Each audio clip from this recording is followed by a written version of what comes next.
Hey everyone, welcome back again to my channel. Now we are in the last video of Learn SQL series, and now I will talk about SQL injection. What is SQL injection? SQL injection is a code injection technique that might destroy your database. SQL injection is one of the most common web hacking technique. SQL injection is the placement of malicious code in SQL statement via web page input. Okay, SQL injection in web page. SQL injection usually occurs when you ask a user for input like their username or user ID, and instead of a name or ID, the user gives you an SQL statement that you will unknowingly run on your database. Look at the following example, which creates a select statement by adding a variable that is txt user ID to a select string. The variable is fetched from user input, that is get request string. Okay, txt use, for example, you can look this example. There is a variable that defined by get request string function from a user ID field. Okay, and this is the query. The query is called like this in the code. The rest of this chapter describe the potential dangers of using user input in SQL statement. Okay, SQL injection based on one is always true. Look at the example above again. The original purpose of the code was to create an SQL statement to select a user with a given user ID. If there is nothing to prevent a user from entering wrong input, the user can enter some smart input like this.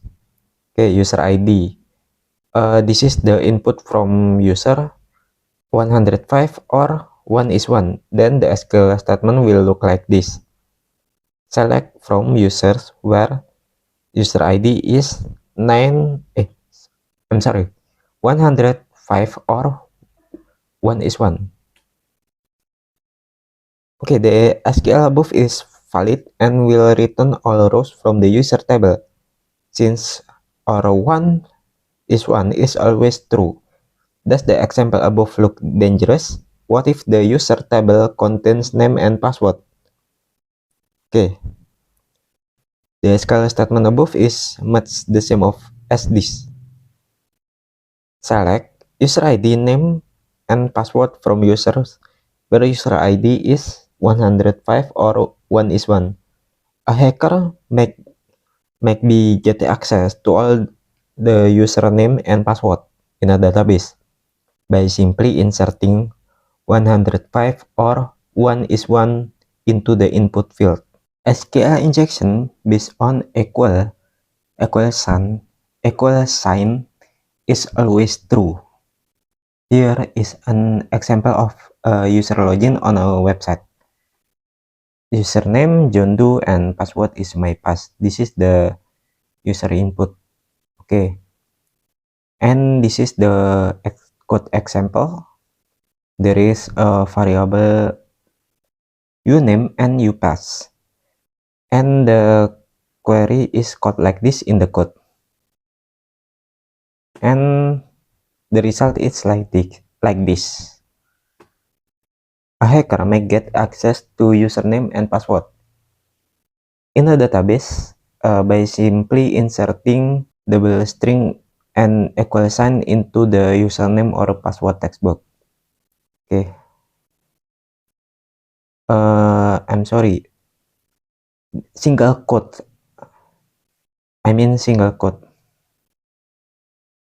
And the code at the server will create a valid SQL statement like this. Select from users where name is like this or like this and pass. Okay, like this. The SQL above is valid and will return all rows from the user table, since or is always true. Okay, SQL injection based on batch SQL statement. Most database support batch SQL statement. A batch of SQL statement is a group of 2 or more SQL statement separate by semicolon. The SQL statement below will return all rows from the user table. Then, delete the suppliers table. Okay, select from users, and then the semicolons, drop table suppliers. Look at the following example.